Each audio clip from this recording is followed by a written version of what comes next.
बिस्मिल्लाहिर्रहमानिर्रहीम। अस्सलाम वालेकुम नाजरीन। मारूफ एस्ट्रोलॉजर मोहम्मद उसामा अली साहब हमारे साथ मौजूद हैं। आप रिलीजियस स्कॉलर भी हैं, बिजनेस कंसल्टेंट भी हैं, और सबसे जबरदस्त चीज आज की वीडियो के हवाले से ये है कि पाकिस्तान तहरीक इंसाफ के सीनियर तरीन रहनुमाओं में से एक असद उमर साहब जो हैं, उन्होंने आज सियासत को छोड़ने का ऐलान किया। पीटीआई को तो वो ज़ाहिर है ओहदा पहले ही छोड़ चुके थे, और उसामा साहब ने ये प्रिडिक्शन जो है ये कर रखी थी कि असद उमर जो है, इन्होंने कहा था कि आप असद उमर को पीटीआई का हिस्सा समझ ही क्यों रहे हैं। अब ज़ाहिर तो वो मीडिया से गुफ्तगू कर रहे थे, लोग उनसे सवाल पूछते थे, तो वो कहते थे कि टिकट मिला तो मैं पीटीआई से लड़ूंगा। लेकिन उसामा साहब ने प्रिडिक्शन कर रखी थी कि वो पीटीआई में, आप उन्हें क्यों समझते हैं, वो पीटीआई में नहीं है। ये चक्कर क्या था? कैसे ये प्रिडिक्शन हुई? हालांकि वो कह रहे थे कि मैं पीटीआई से इलेक्शन लड़ना चाहता हूं। उसामा अली साहब, सबसे पहले तो सर आपके वक्त का बहुत शुक्रिया। कैसे हैं आप, ये भी बताएं, और ये असद उमर का क्या चक्कर हुआ है? बस शुक्र अल्लाह का, मैं काफी बेहतर हूँ। वैसे तो हॉस्पिटल का मेरा थोड़ा सा चक्कर लग गया, और बहरहाल दुआएं अच्छी थी लोगों की, सारे प्यार करने वालों की, तो जरा जल्दी आ गए। दूसरा ये है कि असद उमर का तो देखें, उस वक्त जब हम बात कर रहे होते हैं ना, तो लोग उस पे जो नहीं जानते वो हंस रहे होते हैं दूसरे के, ये कैसी बात है। और वो इसको जब भी हम कोई बात करते हैं ना, मोस्टली तो कहते हैं कि एस्ट्रोलॉजी से बयान करें। आपने एस्ट्रोलॉजी की तो कोई बात ही नहीं की।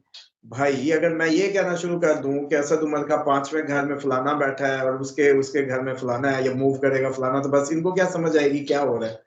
तो फिर जाहिर बात है भाई, हमने तो जो हमारे डाटा पीछे आता है हम उसको कंपाइल करके आपको बता देते हैं।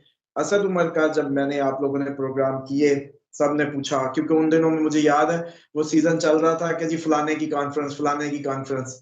तो उन्होंने कहा असद उमर की कॉन्फ्रेंस उस तरीके से तो नहीं आई। कॉन्फ्रेंस आई है लेकिन उस तरीके से नहीं आई। तो आप क्या समझते हैं? मैंने कहा नहीं, मेरे हिसाब से तो आप इसको पीटीआई का हिस्सा ना समझे। उन्होंने कहा नहीं जी, हम तो अगला वो। मैं कहा नहीं, पीटीआई का हिस्सा ना शुमार करें इसको। फिर उन्होंने कहा कि जी अब उनके दिन बताएं। मुझे याद है अभी पिछले के दिनों किसी प्रोग्राम में कि जी सबका पूछ रहे थे ना, असद कैसर छोड़ देगा, फलाना छोड़ देगा वो। तो उस वक्त भी मैंने यही कहा, जब उसने मुझसे पूछा ना असद उमर का, मैंने कहा यार उसको उसमें शामिल क्यों समझते हैं आप। तो उस वक्त लोगों को ये बातें लग रही होती मजाक। ये उनकी, ये टाइम ऐसा था जब मैंने उनका ये अगले महीने चेक किए थे, उसमें बड़ी डिस्टरबेंस थी। फाइनेंशियल डिस्टरबेंस थी, घरेलू मामला बड़े खराब थे, ज़हनी तौर पे अपसेट थे। प्लस ये था कि ये तो उसी वक्त ही उनका मैंने ऑब्जर्व कर लिया था कि ये अब पीटीआई के साथ जैसे कहते हैं ना कि एनीमोर नहीं होंगे। असद उमर साहब जो हैं वो तो चलें, अब bye bye tata bye bye हो चुका है। शेर अफजल मरवत साहब ज़ाहिर है वकील हैं, पीटीआई के उन लोगों में से हैं जो इमरान खान से मुसलसल मुलाकात कर रहे हैं, उनको मिल रहे हैं। पिछले दिनों हमने देखा कि परवेज खटक के हल्के से उन्होंने एक ज्वाइनिंग करवाई पीटीआई के अंदर। ज़ाहिर है वो बात हुई कि भाई पीटीआई में इस वक्त बैठना ऐसे है कि जैसे आप चर्स या हेरोइन के ढेर के पास बैठ रहे होते हैं। पुलिस जो है इस तरीके से उन लोगों को पकड़ती है। एनीवेज, उन्होंने कहा कि मैंने 5 लोगों का खान साहब को बताया। खान साहब ने कहा कि इन 4 लोगों को ले लें, फलां एक को रहने दें।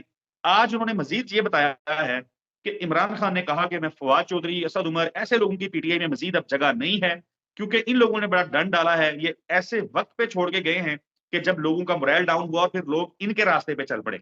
तो अब क्या फवाद चौधरी साहब वो भी ज़ाहिर है ज़ेर ताब हैं, अडयाला में हैं इस टाइम, तो फिर उनकी भी कहानी गोल ही समझे। वो तो पहले ही गोल है सर। अब पता नहीं इस कौम ने कब समझदार होना है। फवाद चौधरी कब किसी का आजाद कोई बड़ा कोई पॉलिटिकल आदमी थे। देखें उनका कैरियर मुशर्रफ साहब के टाइम से शुरू होता है, उनके स्पोक्स पर्सन, फिर पीपल्स पार्टी में स्पोक्स पर्सन, फिर आगे वो जिधर की हवा बनानी होती है। ये वो सवारियां हैं जो, जैसे आपको बताऊं, मुझे अब याद आ गया। लोगों को बड़ा शायद, खैर मुझे लगता है हाई फाई लोग ज्यादातर सुनते हैं पीटीआई के, ये तो मिडिल क्लास की बातें हैं। लेकिन वो बस में या लोकल गाड़ी में जब सवारियां नहीं होती ना अड्डे पे, तो वो 4-5 सवारियां वैसे ही बिठा के नकली सी बिठा देते होते थे ताकि उनको देख के और सवारियां आ जाए। तो वो सवारियां होती थी जो माहौल बताती हैं कि भाई अब इधर बैठना है, मतलब ये गाड़ी लगी हुई है अड्डे पे, अब इसका टाइम है। तो ये भी हमारी उन मुक्तदर हलकों के वो सवारियां थी जो बिठा के इंडिकेशन दी जाती थी कि भाई अब इधर, ये वो नॉमिनेटेड नाम है, ठीक है। ये बिठा के सवारियां बताया जाता होता था कि भाई अब अड्डे पे ये गाड़ी है, अगला टाइम इसका लगा हुआ है। फवाद चौधरी भी उन्हीं में से है। ये असद उमर को पहले कौन जानता है कहाँ से आए। एक भाई नून लीग में, एक पीटीआई में। पहले कभी उसके दौर में उधर प्लांट हुआ तो वो अब उधर ही टिक गया, उसके पास ऑप्शन ना बची। उसने कुर्बानी खैर जो भी देनी थी दी, गवर्नरशिप मिली। देखें, मतलब देखो ना, बड़ा भी पॉलिटिकल कद था उनका। बड़ी कुर्बानियां थी नून लीग के लिए, सीधे गवर्नर, मतलब देखे ना आप। फिर भाई इधर ये भी पीटीआई की डायरेक्ट मतलब कोर कमेटी में, तो ये वही बूटे हैं। अब इमरान खान, असल में उर्दू तर्जमा मैं कर देता हूँ। उर्दू तर्जमा ये है कि इमरान खान अब जिंदगी में वैसे भी, वो जैसे कहते हैं ना, झुंगेगा उनको एक भी कैंडिडेट या वो घोड़ा नहीं चाहिए जो परली पार्टी ने इनको जितानी है उसके लिए, वो जख्म ताजे हो जाते हैं। तो ये तो अब ऐसी बात है कि मैं लूंगा नहीं, बदले देंगे क्यों? मैं लूंगा नहीं, बदले देंगे ही नहीं। असल बात ये थी, जो उन्होंने दिए वो ले लिए। आपको उस वक्त भी मौका ये था कि एक टर्न 34 के साथ गुजारी थी, एक टर्न और गुजार लेते, कहते कि बस ठीक है। फिर पॉलिटिकली अपने ग्रास रूट के मैंने कई हलकों में देखा, खुद भी सिफारिशें 2-4 बार चांस बना कोई एमपीएस की करवाने का या इस तरीके से, तो मैंने देखा कि यार जो पुराने डाई हार्ड लोग थे उनकी जगह जो यही इलेक्टेबल, यही घोड़े शोड़े जो इर्द गिर्द के आ जाते हैं, बस ये आ गए। अब भी पूछ रहे हैं लोग, अब भी पूछ रहे हैं, जो मैंने आपको कहा था ना कि ये ना कहें कुछ लोगों के लिए ऑप्शन ही नहीं है, सिर्फ पीटीआई या सियासत खत्म, जैसे ये लोग हैं। क्योंकि इनके हलकों में जाके क्या करें, क्या फेस सेविंग दें, ये तो स्टेज पे ही नहीं आ पा रहे। तो इसीलिए जाहिर है अगर जो जहलम की बात हो, अगर जो जहलम की थोड़ा बात होगी, सा, अगर जहलम की बात होगी, जहलम के लोगों के वोट की बात होगी, तो लोग जहलम के पागल तो नहीं है कि वो पीटीआई को अलावा किसी और को वोट करने चल पड़े, क्योंकि जहलम की तारीख में इतने काम कभी हुए नहीं जो पीटीआई के दौर में हुए हैं। मुख्तलिफ इलाकों की ये मिसालें हैं। तो जाहिर है ये तो फिर बड़ा चैलेंज बनने वाला है आइंदा दिनों में, लोटू के लिए या भगोड़ों के लिए। नहीं देखें, ये कौम जब काम कुम नहीं देखती। काफ लीग ने बड़ा काम किया था मुशर्रफ साहब के दौर में, सबसे ज्यादा हाईएस्ट वोट भी थे काउंटिंग के हिसाब से। काफ लीग के सबसे ज्यादा वोट थे, लेकिन इलेक्शन अब नहीं सही कह जीत रहे सके। ठीक है, तो नंबर की गेम जो है ना, यहाँ तो उलट पुलट कर दी जाती है। दूसरी बात यह है कि ये कौम कभी भी काम पे वोट नहीं देती, इनके बस अजीब ही साइकीज हैं, ये हवाएं हैं, हवाओं पे ही चलते हैं, हवा जिसकी बनी होगी। वैसे बात यह है कि जो लोग पीटीआई को छोड़ के सियासत नहीं कंटिन्यू कर रहे, वो तो प्योरली वो लोग हैं जिनका कोई और, जैसे कहते हैं ना, दाना पानी नहीं था इसके अलावा। जिधर से आए थे उधर ही, फिर यार अब क्या हमारी बार बार बेइज्जती होती है, वो कहते हैं अच्छा चलो फिर छोड़ो, तुम रहने दो सियासत को, हम ही लेके आए थे ना, हमने कह दिया अल्लाह हाफिज जाओ बस। लेकिन जो कोई खानदानी मौरूसी सियासत में है, इलेक्टेबल्स बाप दादे से चले आ रहे हैं, वो इनके मूव होने पे वो भी हैं, वो लोग भी हैं। लेकिन आपको एक दफा मैंने बताया था कि गाड़ी अभी जो है ना, पहले अड्डे पे नहीं लगी थी, तो बड़े परेशानी थी, इस्तेकाम प्रोजेक्ट उतना परफॉर्म नहीं कर पा रहा था। दूसरा, अब लेकिन ये हुआ है कि जैसे नवाज शरीफ साहब का जलवा दिखाया गया है ना, उससे थोड़ा सा बताया गया है, वही इंडिकेशन दी गई है सवारियां चढ़ा के, भाई आप थोड़ा सा ना इधर गौर करो। एमकेएम को भेजा है, बाप को भेजेंगे, और भी अपने वो सिग्नल्स भेजेंगे। उसामा अली साहब, नवाज शरीफ साहब के हवाले से ज़ाहिर नाम तो सामने नहीं आया, लेकिन इस पर किस किस्म की खबर एक बड़ी गर्दिश कर रही है कि 17 दिसंबर को शायद कोई शख्सियत जो है, साबिक वज़ीर आज़म कहा जा रहा है कि वो दोबारा बरतानिया जा रहे हैं।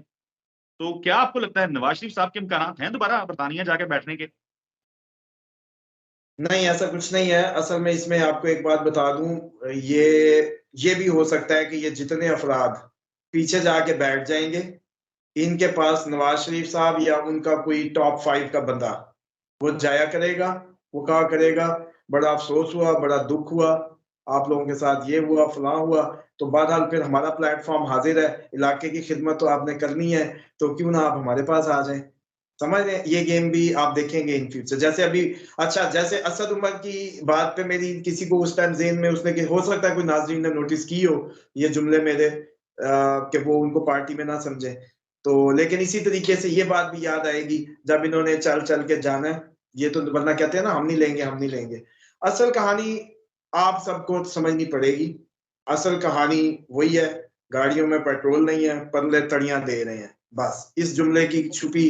बल्कि जी, आपके जी। तो हमारे साथ इस्लामाबाद के ज्यादातर वो है व्यूवरशिप बिल्कुल भी, ठीक है, तो वो मेरे इन दो बिल्कुल, जुमलों से समझ जाएंगे सारा कुछ। बिल्कुल ठीक है। मैं मतलब ठीक है, मैं आपकी बात समझ गया हूँ। और वैसे पीटीआई की बात करें तो पीटीआई के पास भी अब हालात उसी किस्म के हैं। पीटीआई के मामलात, फंडिंग, पीटीआई का पेट्रोल भी बंद है। उसामा अली साहब, बहुत शुक्रिया आपके वक़्त का। नाज़रीन, अगली वीडियो में मुलाकात होगी।